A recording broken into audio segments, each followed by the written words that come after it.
And all right, notice what it says in verse 20. So this is a story where Moses, he's trying to judge all the people. It's a big problem. His father-in-law comes along, gives him some advice to help him out so he doesn't wear himself out, wear out the people. And it says, "And thou shalt teach them ordinances and laws, and shalt show them the way wherein they must walk, and the work they must do. Moreover, thou shalt provide out of all the people able men, such as fear God, men of truth, hating covetousness, and place such over them to be rulers of thousands, rulers of hundreds, rulers of fifties, and rulers of tens, and let them judge the people at all seasons. And it shall be that every great matter they shall bring unto thee, but every small matter they shall judge, so shall it be easier for thyself, and they shall bear the burden with thee." Right here in this story, we see how a very good example of how things are being set up, being structured, because when it comes to life, when it comes to people, there's going to be situations, and we're going to have to judge things.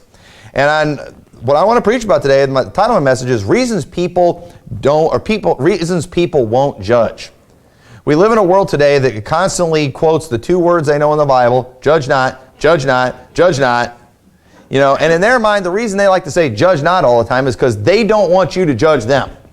They don't want you making them feel bad for them being sorry and having issues or whatever. And we'll talk about judge not when we get there. But the thing is, the Bible over and over again, it tells us, it commands us to judge. But yet today, people don't want to judge.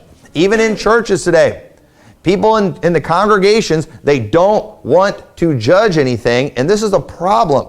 This is why things are getting out of hand in some churches. This is why dictators often arise within churches. This is why dictators often arise even in countries. Nobody's judging anything when they should be judging some things. Let me just read a few verses telling you to judge. This is just some ammo you can use for the judge not crowd when they only want to use their two words that they have memorized. You can give them these verses. Leviticus 19:15 says, "Ye shall do no unrighteousness in judgment. Thou shalt not respect the person of the poor, nor honor the person of the mighty, but in righteousness shalt thou judge thy neighbor." Y'all see that? You're supposed to do it, but do it in righteousness. It says in 1 Corinthians 6, I'm not going to take time to read this whole passage. Paul is rebuking this church for taking their issues to the secular courts. He's saying you ought to be able to judge these things. He says, "Know ye not that we shall judge angels," in verse 3. "How much more things that pertain to this life?" He's rebuking these people because they were not able to judge themselves in the church, and they're taking matters before the lost, before the unbelieving, and he's saying this to their shame. He is rebuking this church because they did not want to judge anything. In Numbers 35 verse 15 it says, "These 6 cities shall be a refuge, both for the children of Israel, and for the stranger, and for the sojourner among them, that every one that killeth any person unawares may flee thither. And if he smite him with an instrument of iron so that he die, he is a murderer. The murderer shall surely be put to death. And if he smite him with throwing a stone, wherewith he may die, and he die, he is a murderer. The murderer shall surely be put to death. Or if he smite him with a hand weapon of wood, wherewith he may die, and he die, he is a murderer. The murderer shall surely be put to death. The revenger of blood himself shall slay the murderer. When he meeteth him, he shall slay him. But if he thrust him of hatred, or hurl at him by laying of weight that he die, or in enmity smite him with his hand that he die, he that smote him shall surely be put to death, for he is a murderer. The revenger of blood shall slay the murderer which meeteth him.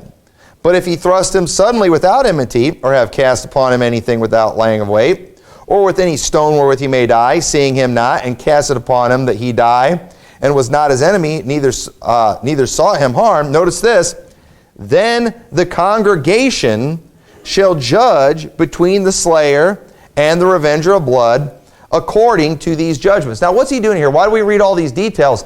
He's teaching them how to judge a situation when there's murder. And he's given all these different examples. If they hit him with the iron, if he does it with the stone or whatever, he's given all these examples. But then at the end of the day, what he's telling them, sometimes you're going to have to bring it before the congregation and you are going to have to judge. Okay, so for example, in all these examples of murder that was given, did he ever give an example of using a gun?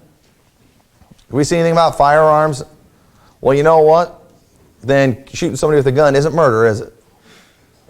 No, wait, what do we do when somebody does it with a gun? Because the Bible doesn't talk about that. You know what? We ought to be capable to judge that ourselves and say, yeah, that's still murder.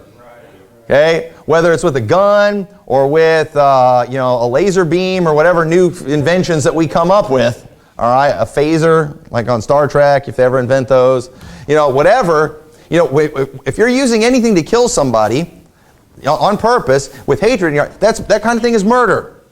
And he's telling the congregation, you're going to have to judge that. And there's a lot of examples we can go through where he would give all these examples. But the truth is, you can't give an example for every situation that there is.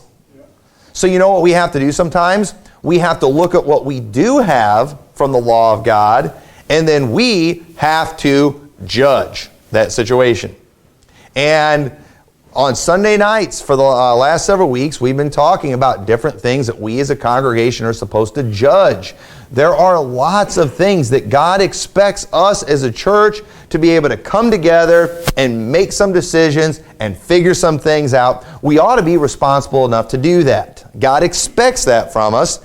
And if we can't do that kind of thing, there is a problem. But yet at the same time, we live in a world today where people just don't want to judge anything. And they don't judge anything.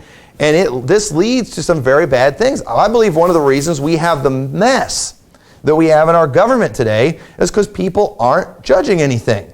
If people actually would judge our politicians, in other words, if we would evaluate their performance and look at what they do you think we'd be re-electing these people? If we actually judge things, how in the world do we not have term limits, in Congress? How in the world do we not? You know why? Because nobody's judging anything. And people are saying, yeah, this person's been there for 40 years, and they're doing nothing but flushing our country down the toilet, but let's re-elect them anyway. Where does that come from? They're not judging the situation. They're not looking at their performance. They're not judging the candidates. They're not doing the things that we ought to be doing. They're not doing like they did in Exodus, where they went and they chose able men, ones that fear God, ones that wouldn't take bribes, ones that that had proved themselves to be lovers of God's law and to prove themselves to be good men. In order for them to choose judges, they actively had to go and look out amongst the congregation, and they had to judge these people. And they would look at this person and say, he's a good person. I trust this guy. He's somebody who's fair. He's somebody who we can count on. Let's make him a judge over us. And whenever we have a dispute, we can count on this guy to be fair. That was what they did. But all of that, for them to choose judges, they had to judge themselves, didn't they? But we live in a world today where people aren't responsible. They don't want to take the time. They don't want to put the effort into anything. And they're just willing to let someone else judge everything. Right. And folks, right there is how dictators are made. And even in churches today, there are dictators, that pastors that literally can just do whatever they want, and and it's like, where's the congregation in this situation? I was just reading a story about a pastor who, was a pedophile, and people in the church knew it, and nobody dealt with it. You know why? Because he was the man of God. We can't touch him.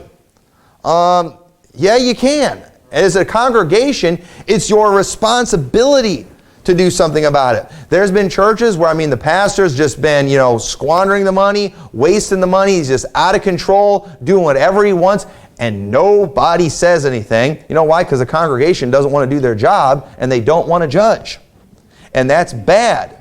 And you can ruin a good church. You could ruin me by not judging anything. Now, yes, there's examples where people judge too much. You've got some of these churches where, they got to call the board of deacons for every little thing. The pastor's going to buy toilet paper, and they got to vote on, what kind of toilet paper he's going to buy. And they just, literally handicap anything that the pastor wants to do, because they got to have a conference and a vote, and it's a mess in some churches. They judge too much stuff. So you can go to the extreme in either way. But either way, Congregations have a responsibility to judge. People have a responsibility to judge. Parents, you have a responsibility to judge things in your home. Kids, you have a responsibility to judge things, when it comes to who you're going to be friends with and what you're going to allow. I mean, we have to judge things, but I'm going to look at some reasons that people don't want to judge. And first off, it's because they don't want the responsibility. Look at verse 18 of Exodus 18. It says, "Thou wilt surely wear away, both thou and this people that is with thee, for this thing is too heavy for thee. Thou art not able to perform it thyself alone." Moses, he had taken too much on himself. And the truth is, judging takes a lot out of you. Judging takes time. It takes effort. I mean, it can take an emotional toll on you, but y'all need to understand there are some things that God has called us to judge, and yet people today, they don't want the responsibility. Some people today are so lazy, they're so irresponsible, they would rather the government take care of them than them take care of themselves. They don't want to go out and get a job. They don't want to go out, they don't want to research anything. They will just go to anybody that calls themselves a doctor, and they'll let them inject anything that they want into them. They don't look into anything. They don't research anything.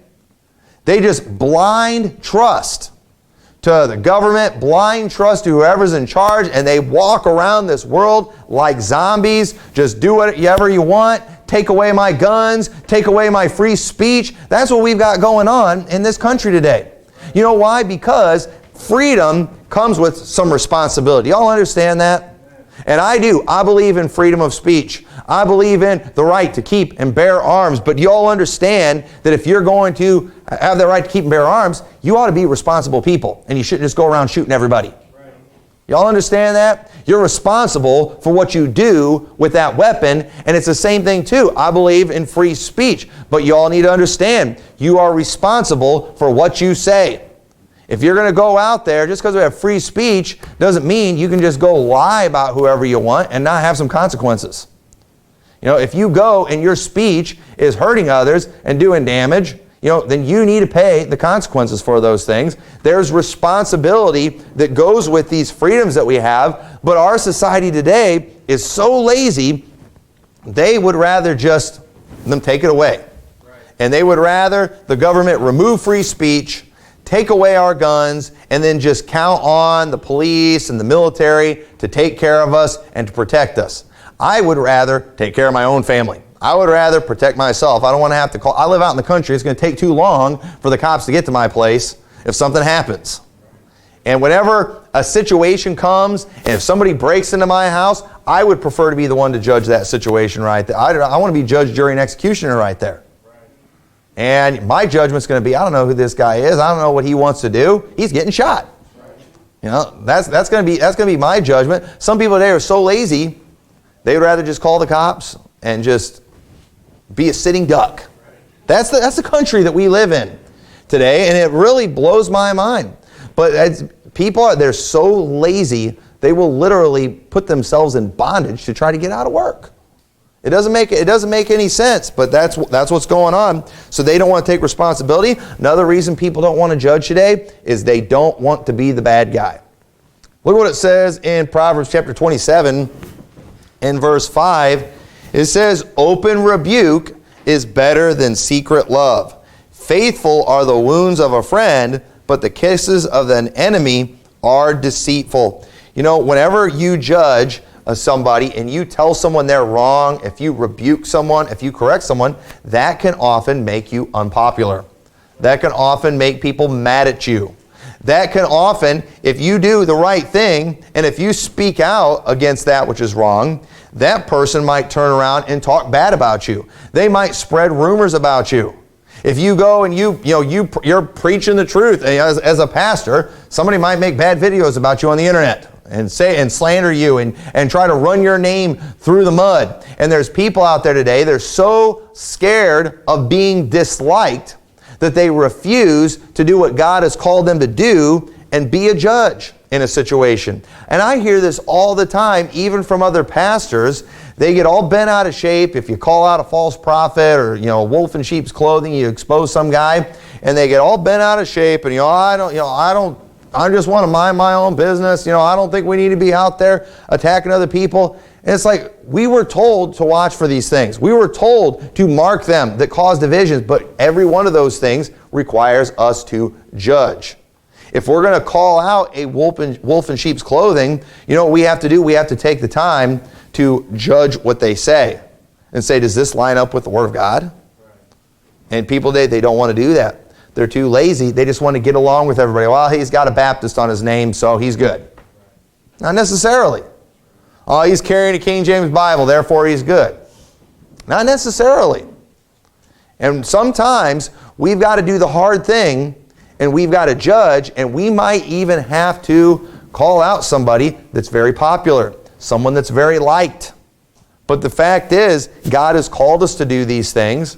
We're supposed to rebuke these works of darkness. We're supposed to reveal these workers of iniquity. We're supposed to warn people about them. The Apostle Paul, he warned his people night and day with tears, he said, saying there's going to be people of your own selves that are going to rise up speaking perverse things, trying to draw away disciples after themselves. And he's trying to teach these people what to watch for.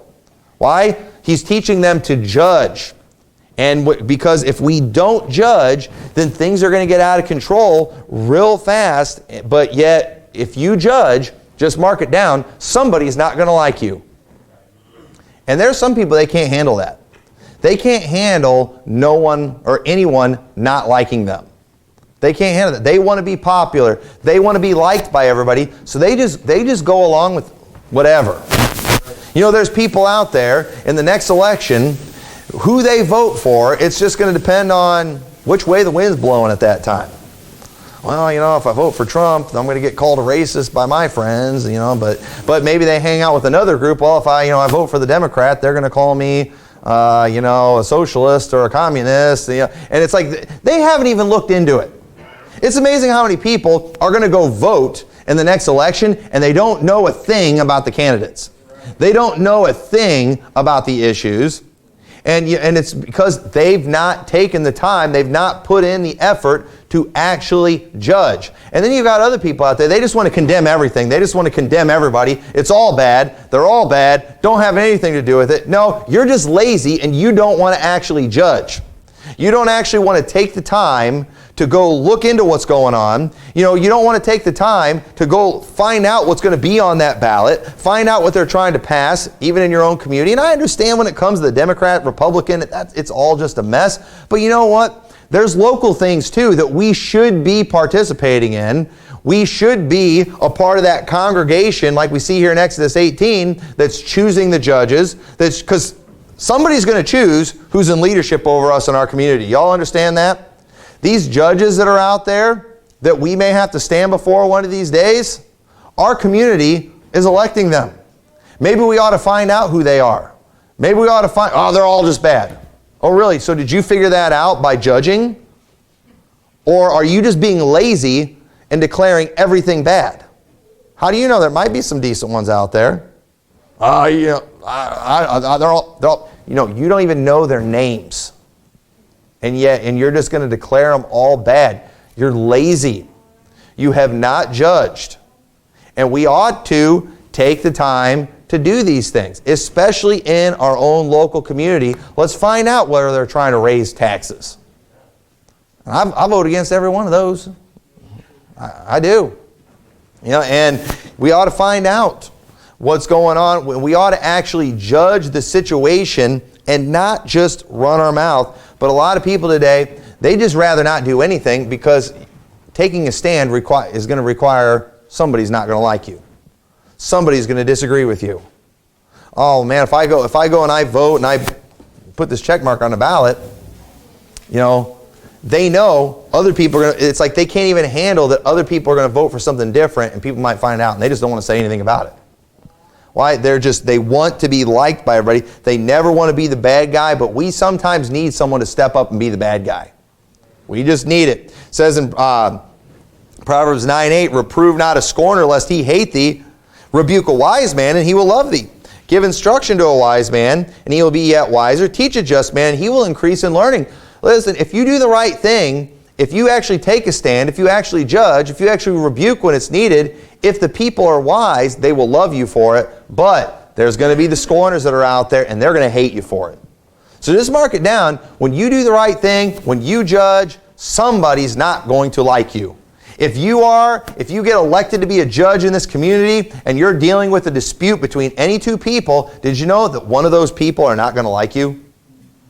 You can't be a judge and in this world today dealing with disputes between two people and not have one of them walk away, or have both of them walk away liking you.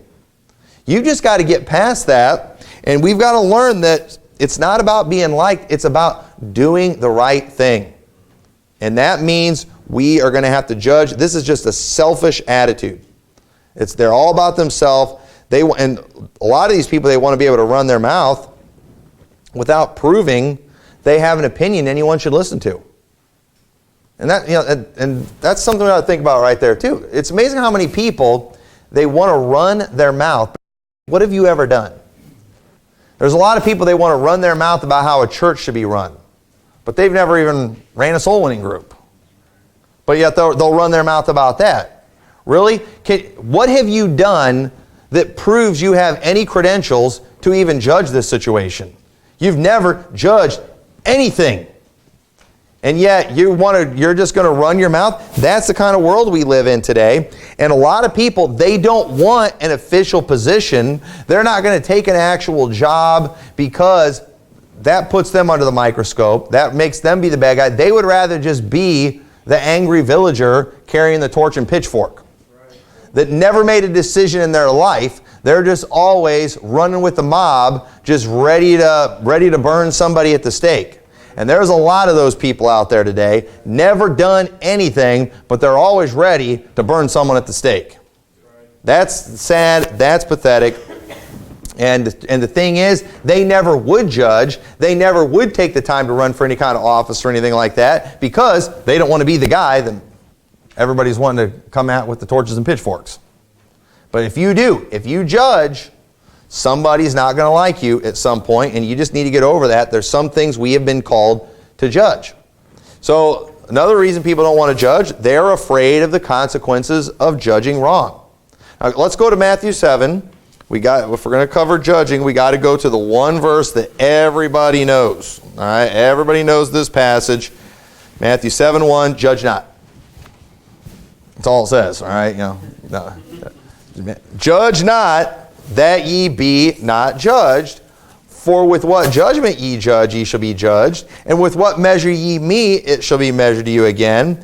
And why beholdest thou the mote that is in thy brother's eye, but considerest not the beam that is in thine own eye? What's he doing here? Is he saying it's wrong to judge, or is he rebuking being a hypocrite in your judgment?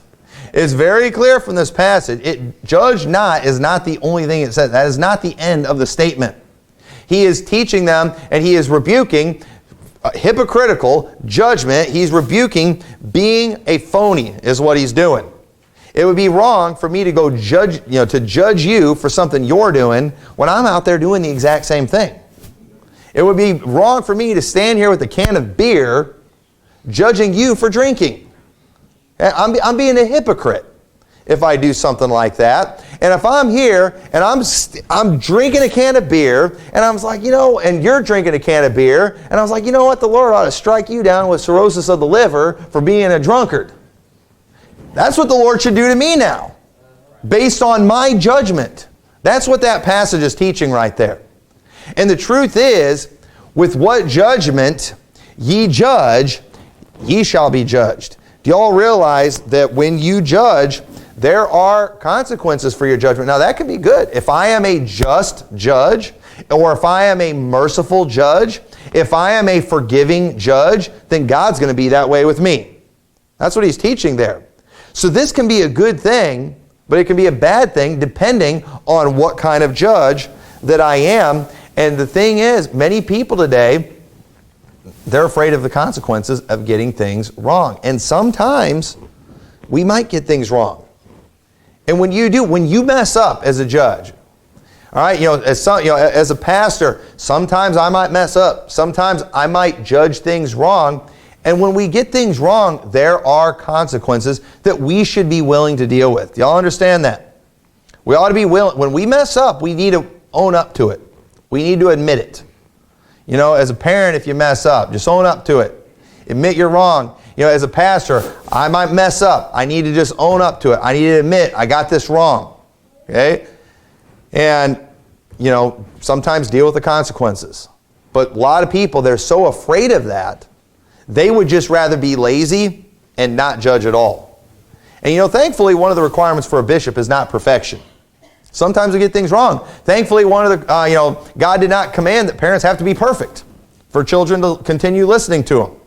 Because no parent is perfect. But at the same time, when we mess up, there's a there may be some consequences we have to deal with, and we need to deal with them.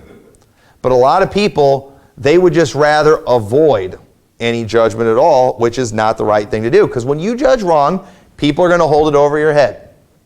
That's just it comes with the territory. When you mess up, especially if you're in some kind of position of leadership or authority, people are going to hold it over your head.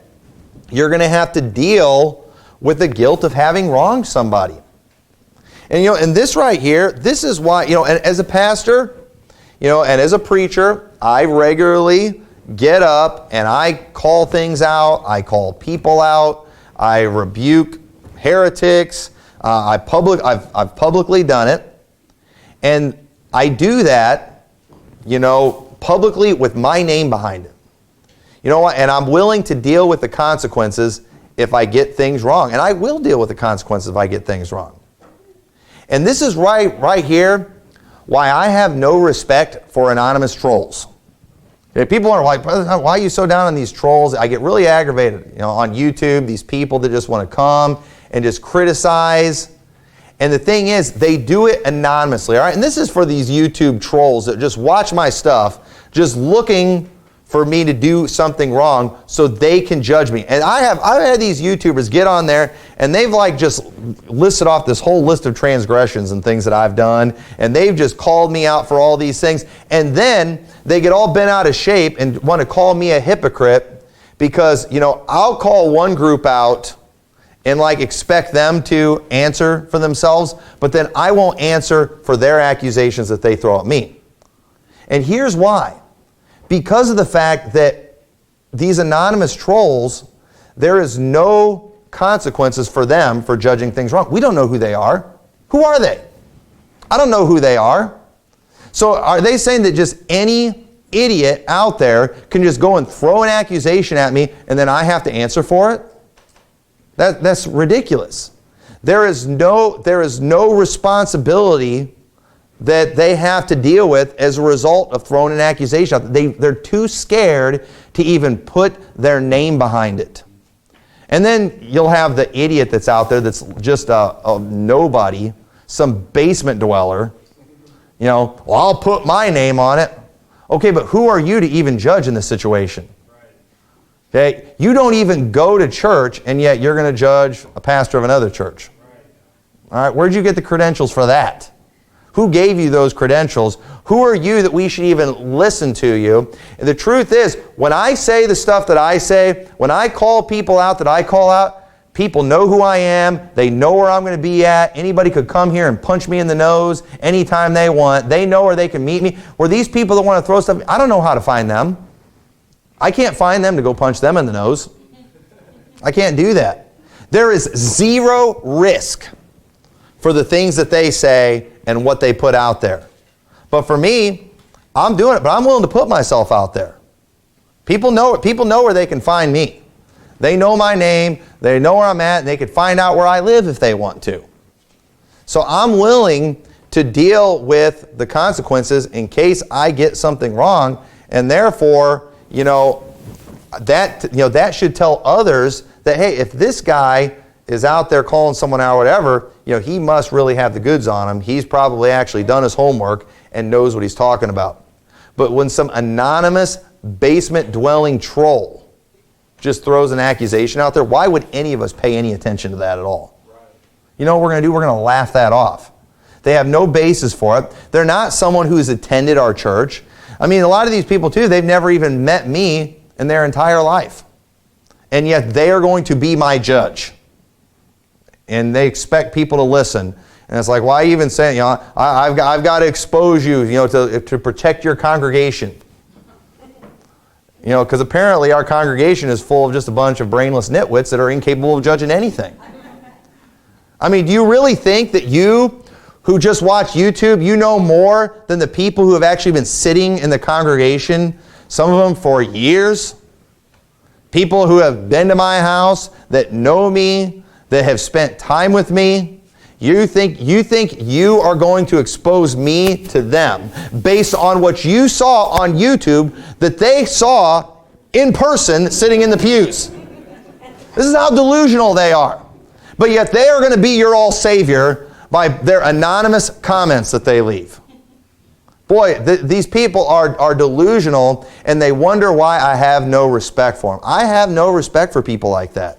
None whatsoever, because they have accomplished nothing in life. They are worthless, and they run their mouth, and there is absolutely no opportunity for them to deal with any consequences. And this is why I often expose the trolls when I feel like it. When I take the time to actually investigate, find out who some of these people are, I'm fine with exposing them.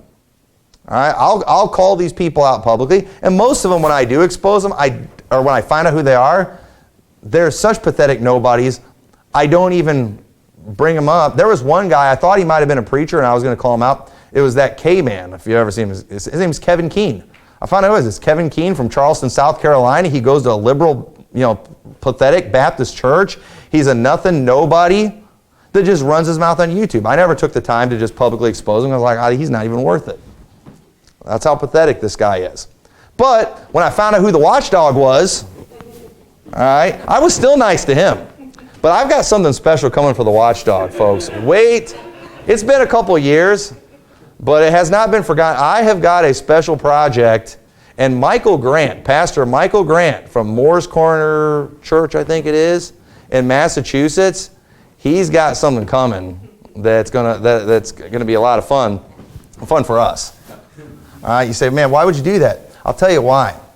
Because a pastor anonymously attacked churches, throwing baseless accusations, even went after my wife. And he did it all in anonymity because he was a coward, because he did not want to have to deal with the consequences of judging wrong. Think about how lame and pathetic that is. And the reason I want him, I knew he was going to be a pastor. I had him profiled. I had that guy profiled, and I had him profiled as a worthless, pathetic, pastor of some lame church where the congregation is not keeping tabs on him. They're just paying him his paycheck while he's sitting around in his office trolling people. That's who they had in their congregation. And guys like him, they need to be exposed. Because they're wasting the church's money. I mean, that church has been wasting money paying this guy to sit around and troll people while he does nothing. He gets up in church and he preaches trash. He preaches lame garbage. He preaches from the wrong Bible. He preaches bad doctrine, but he can get away with it because his congregation isn't judging their preacher. His congregation isn't being like the Bereans and going and searching the scriptures to see if the things he's preaching are so. But yet in this church, I encourage you all to do that, to keep me from getting lazy in my Bible study, and to keep me from being a heretic, or even just being lame in my doctrine. If you all are reading your Bibles, I'm not going to be able to get away with getting up here and just preaching trash. I'm not going to be able to get away with that kind of stuff, but it is happening in most churches today because the congregation doesn't want to judge. And folks, you have to judge. You should judge my preaching. I want you to judge my preaching. I want you to judge it with a Bible in your hand. You pay attention. Go ahead. Take notes on what I'm saying. It's your responsibility to do that. Otherwise, if you're just going to just blindly follow whatever I say, I might get tempted to take advantage. And the next guy that comes along, he might be a full-blown false prophet. He might be a wolf in sheep's clothing. And if you all have never learned how to judge, you're going to get taken advantage of. You're going to be made merchandise out of that next guy because you were too lazy to judge. Congregations have got to go back to judging.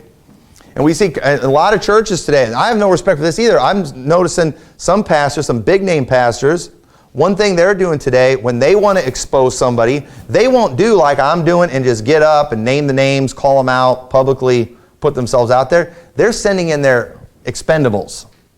They're sending in their hitmen. They'll go and they'll find some evangelist that's out there, and they'll send him to come after our doctrine. That way he gets the attacks, the expendable, and not themselves. That's what Keith Gomez did with Sam Gitt. He wanted to come after the doctrine that was being taught here, but he was afraid to do it himself because he knew his teaching couldn't handle scrutiny. So what did he do? He called in Sam Gitt, called in a hitman. But thing is, we didn't let him get away with that. All right, we held the guy accountable that brought in the hitman. He got busted. Because let me tell you, hitmen in the mafia are bad. But you know who's worse? The guy's paying them. And in the Baptist mafia, okay, I'm not just going after the hitman. I want to get the guys that are paying the hitmen. And let me tell you, there's a Baptist mafia that's out there. And they've been taking shots at us for quite a while. And I'm not afraid to shoot back. But anyway, just this last, I could probably spend a whole message on this one. We've talked about it a little bit, but another reason people don't judge, they would rather blindly follow a dictator and be their slave rather than be responsible for themselves. It says in Proverbs 6:6, "Go to the ant, thou sluggard, consider her ways and be wise, which having no guide, overseer, or ruler, provideth her meat in the summer and gathereth her food in the harvest." There's some things we shouldn't have to be told what to do. We ought to be responsible for ourselves. And some people today, they don't even want to be responsible for themselves. They would. Government. Let the government pay my bills. Let the government take care of my food. Let the government tell me what to eat. Let the government tell me where to go. Look, there's even people today in Ireland, they went, and the people in that country and in many other countries, they went around signing petitions telling the government, tell us who can come and preach in our country and who can't. And got Pastor Anderson banned. Their own people begged the government to tell us who we can listen to and who we can't. Can you imagine that? I can, because we live in the United States of America and people are trying that junk here. It's going all over on college campuses. They are protesting against free speech. People are protesting against freedom of religion. And there are people out there that would love it if our government would tell us who we can and who we can't listen to. That is what we live in today. We have people out there today that act like they're these political activists that are for freedom. Yet what are they doing? They're trying to get our YouTube channel shut down. Because they can't handle. They're begging these people, censor us. Tell us what can be said and what can't be said. Because you know why? They don't want any responsibility themselves. Proverbs 12:24 says, "The hand of the diligent shall bear rule, but the slothful shall be under tribute." And you know what? They're okay with that. The slothful are okay with being under tribute. It's worse, but yet that's how they are. Some people go to great efforts to get out of work and doing their responsibilities. Proverbs 19:24 says, "A slothful man hideth his hand in his bosom and will not so much as bring it to his mouth again." They will fake a disability just so they don't have to feed themselves. I don't want somebody feeding me. I'll feed myself. But some people, they will fake a disability so the government can take care of them. Man, I'd rather go get a job. I mean, listen, it's hard work out there sometimes. But I would rather go and be responsible for myself and take care of myself. I'd rather be able to plow and hope than to just depend on the government. That is no life to live, but that is the life that many people are shooting for, and that is their existence today. And it's high time we have some people that will step up and to be willing to put themselves out there and judge. We've got to judge some things. We need those who want to be a judge, not so they can have power, but because it's a job that needs to be done. And we need people who are willing to put in the effort to study and to learn and take the time and pay attention so they will know what's going on and they will know how to judge righteously. Judge not according to the appearance, but judge righteous judgment. It's going to take work. It's going to take time. It's going to take responsibility.